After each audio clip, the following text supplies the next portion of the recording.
Et si nous terminions cette saison 2022-2023 de Bleu Up en beauté avec Jeanne Balibar? En effet, l'actrice, réalisatrice et chanteuse vient tout juste de sortir son 3e album, intitulé D'ici là tout l'été, de quoi bien évidemment revenir sur sa carrière cinématographique et musicale en une petite présentation suivie d'un top 5.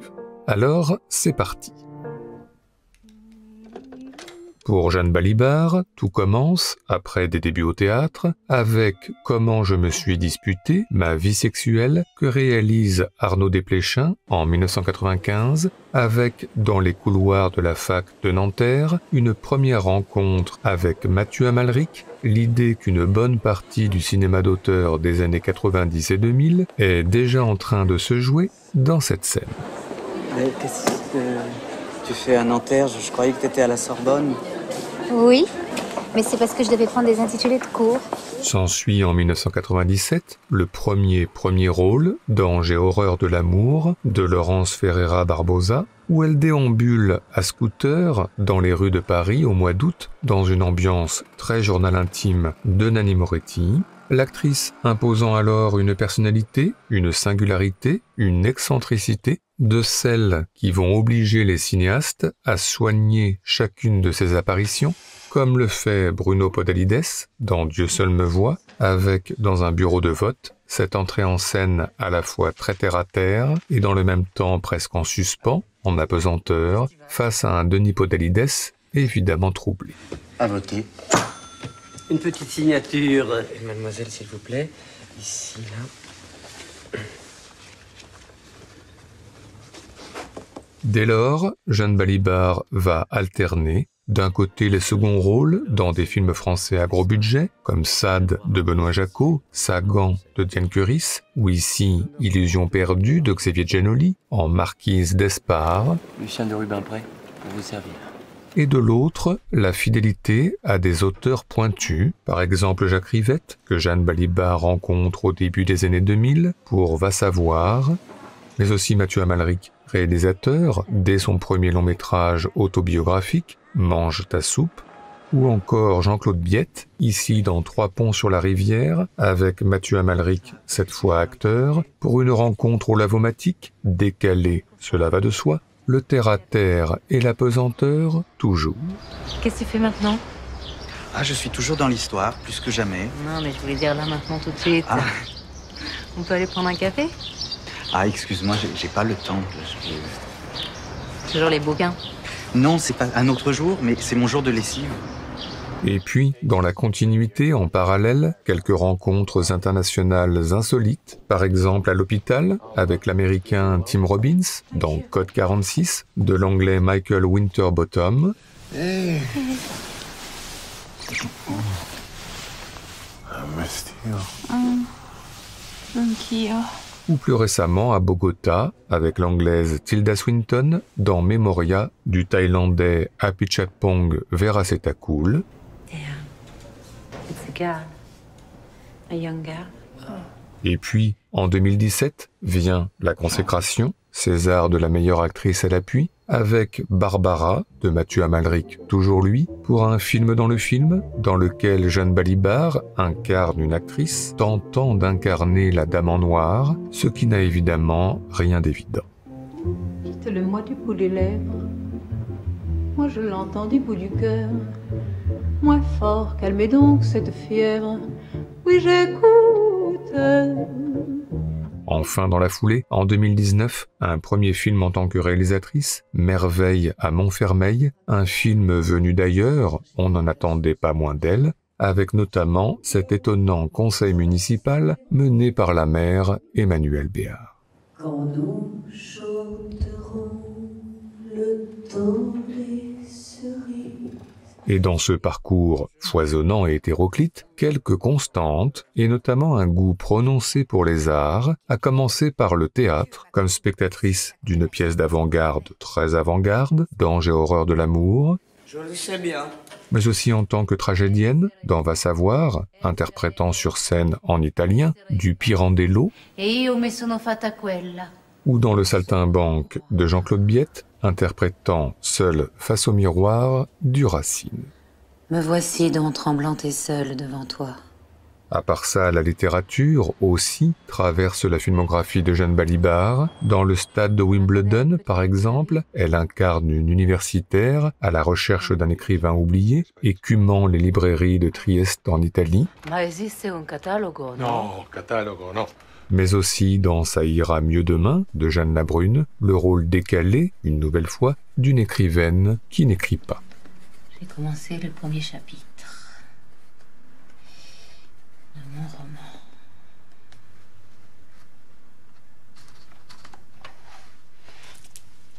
Et puis, la peinture, chère à Jeanne Balibar également, au musée avec Bertrand Bonello, dans Le dos rouge d'Antoine Barraud, Silence et doute à l'appui.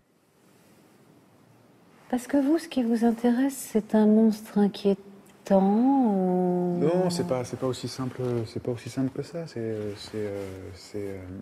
Mais aussi de la peinture à la maison, classique dans Toutes ces belles promesses de Jean-Paul Siverac, ou plus contemporaine dans Dieu seul me voit, avec toujours, en guise de ponctuation, les propositions les plus insolites. Dis donc, tu veux peut-être un yaourt bien frais?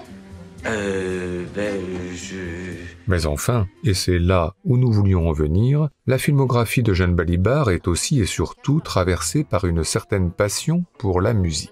Déjà, nous l'avons dit en ouverture, l'actrice développe en parallèle de son parcours cinématographique une carrière de chanteuse et un documentaire Ne change rien, signé Pedro Costa en 2010, en témoigne. On la voit notamment au travail, en studio, avec le musicien Rodolphe Burger.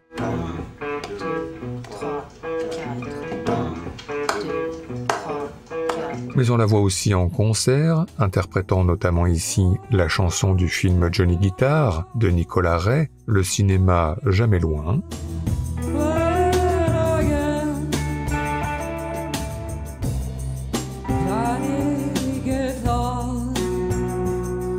À part ça, Jeanne Balibar a aussi chanté dans ses films, en solo faisant ses gammes, dans Le plaisir de chanter d'Ilan Duran-Cohen,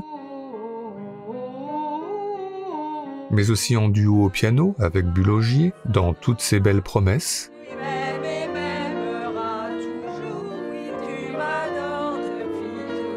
Sans oublier les berceuses, murmurées à l'oreille des enfants, dans Mange ta soupe. Endormez-moi cet enfant. Ou dans 17 fois Cécile Cassard de Christophe Honoré, avec ici sa voix qui va bientôt joliment déborder et se jouer des frontières.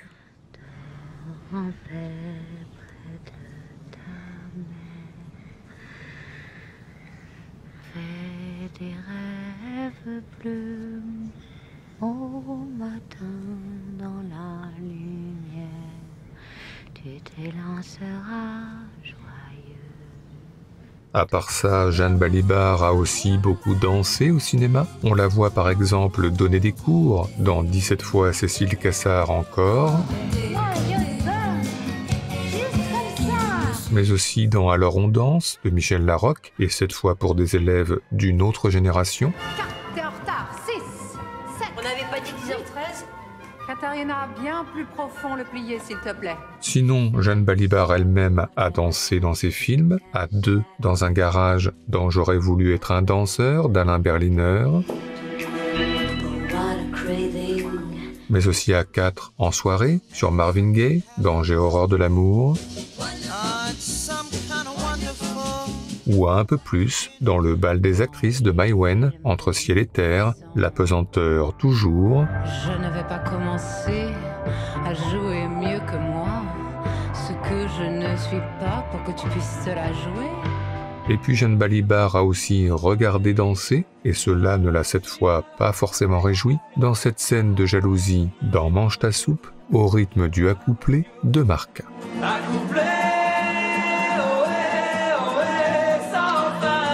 Bref, si on ajoute Jodassin, écouté à Scooter, en ouverture de J'ai horreur de l'amour, Quand l'amour fait place au quotidien, et Gian Maria Testa, écouté en taxi dans le stade de Wimbledon,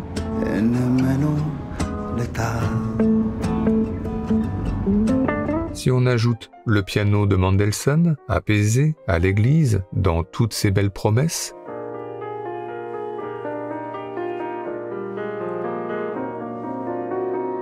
et le piano de Mendelssohn moins apaisé pour accompagner une discussion animée avec Bertrand Bonello dans Le dos rouge, sans oublier une détonnante soirée dans Merveille à Montfermeil, rythmée par Maître Gims, mais aussi dans Dieu seul me voit, des ébats amoureux avec Denis Podalides sur du Django Reinhardt, ou encore dans Code 46, d'autres ébats amoureux, cette fois sur du Coldplay. On peut dire que les citations musicales de choix sont, dans la filmographie de Jeanne Balibar, absolument partout, la musique inspirant l'actrice et l'actrice inspirant la musique, ce qui nous a, comme d'habitude, donné des envies de classement. C'est donc parti, en rythme, pour notre traditionnel top 5 subjectif, le dernier de la saison 2022-2023 de Bleu Up, celui des meilleures scènes musicales de la filmographie de Jeanne Balibar, en tous les cas pour nous.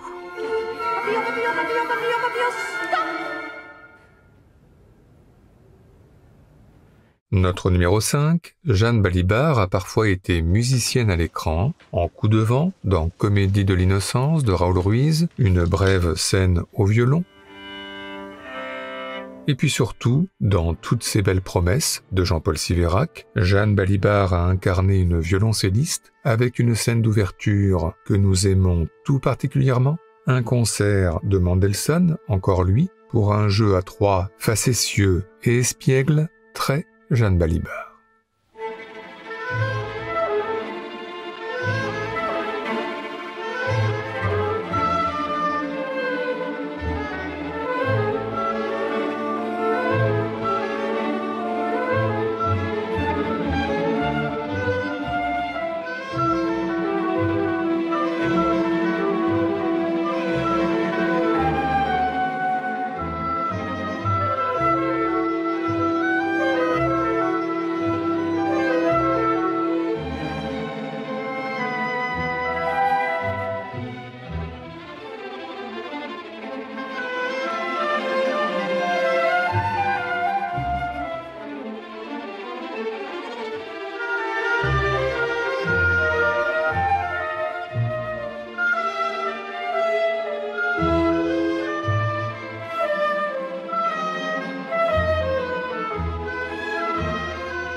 Notre numéro 4, revenons au Stade de Wimbledon de Mathieu Amalric, film que porte Jeanne Balibar de la première à la dernière image, le cinéaste suivant une solitude, se perdant entre Trieste et Londres, pour une scène finale au milieu du Stade de Wimbledon vide, rythmé par le morceau au piano Wimbledon Gates de Grégoire Hetzel, réadaptation du China Gates de John Adams, et une scène qui va se conclure par un plan de Jeanne Balibar, profil droit, beau à se damner.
Notre numéro 3, revenons au plaisir de chanter de Ilan Duran Cohen, car ce plaisir de la musique et du chant, la scène de concert vers la fin du film, le démontre particulièrement bien. Jeanne Balibar, reprenant un standard des Pretenders, I'll Stand By You, renommé L'amour est fou, chanté avec un sourire continu qui ne trompe pas. Qui, jusqu'à la folie, nous anéantit, qui d'autre que lui, qui, quand son poison lui-même coule dans nos veines, qui peut en sortir indemne? L'amour nous déchire, et parfois même pire, dès qu'il nous attire, c'est pour nous détruire. L'amour est fou, l'amour est fou, il donne tout et tout à coup nous reprend tout. Notre numéro 2, est-ce son amour pour les livres, sa voix très Delphine Seyrig ou sa silhouette très Bernadette Lafont? On ne sait pas, mais il se trouve que Jeanne Balibar a toujours eu pour nous des accents et des airs truffaldiens. Et ce n'est pas parce que Jeanne Balibar n'a finalement jamais tourné avec François Truffaut que nous n'allons pas l'imaginer, le temps de quelques instants de réalité parallèle.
Enfin, notre numéro 1 est l'évidence de l'évidence et concerne Barbara de Mathieu Amalric, une façon comme une autre, une façon mieux qu'une autre de terminer notre saison de Blow Up. Avec Jeanne Balibar, actrice qui cherche tout au long du film une porte d'entrée, l'inspiration pour parvenir à incarner la Dame en Noir et qui finit par trouver, notamment lors de cette scène au piano, de fusion totale absolument saisissante.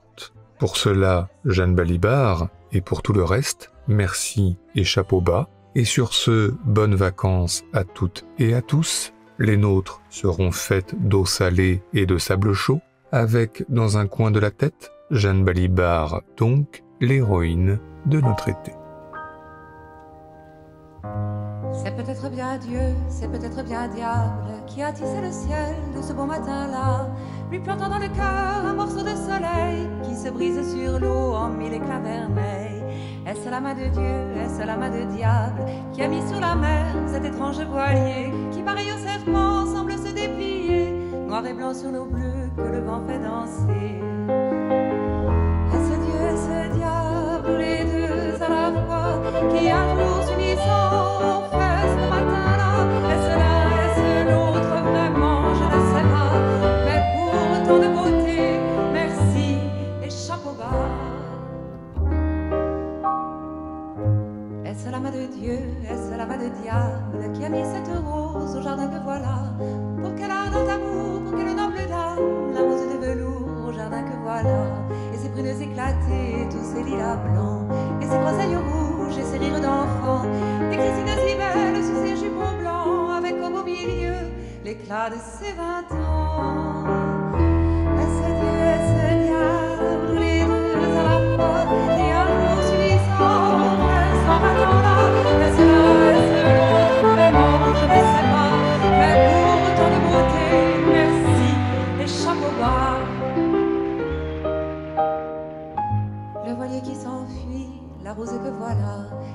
et ses fruits et nos larmes de joie, qui a pu nous offrir toutes ces beautés-là, cueillons-les sans rien dire, va, c'est pour toi et moi. Est-ce la main de Dieu, celle du mal?